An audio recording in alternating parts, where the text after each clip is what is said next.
Hey, this is Josh with Growlink, and in today's walkthrough we'll be going over how to make a sensor alert within Portal 2.0.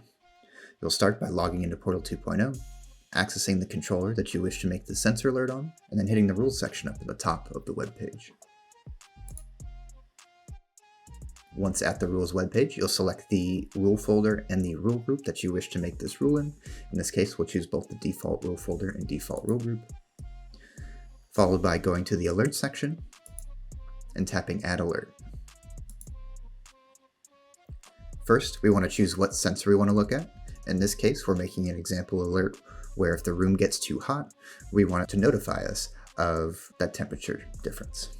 So in this case, we're going to select sensor and choose room temperature here.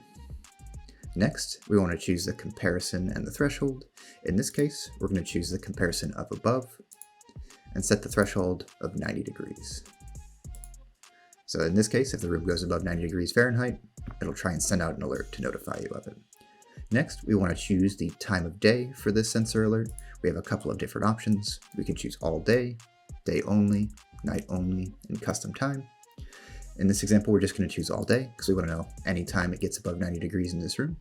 And then there's a minimum duration. This specifies the minimum amount of time that the sensor is recording this particular value before it will send out an alert. In this case, we'll choose a minimum duration of 2 minutes. And then from here, we're going to specify what emails we want to associate with these alerts. So in this case, we'll just make an example email.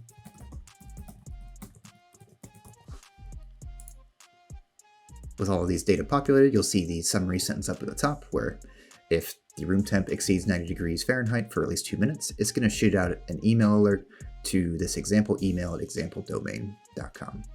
If you wanted to send a text message to your phone, you can do so. You just need to put in the phone number and the email to SMS text domain that your phone provider provides. For example, if you had a Verizon phone and you had a fake phone number here, you could get that sent to your phone by putting in your phone number at vtext.com, which is the email to SMS provider for Verizon specifically, and then hit send push notifications, this toggle at the bottom. So in this case, you not only get an email sent to your email address, but also a potential push notification sent to your phone.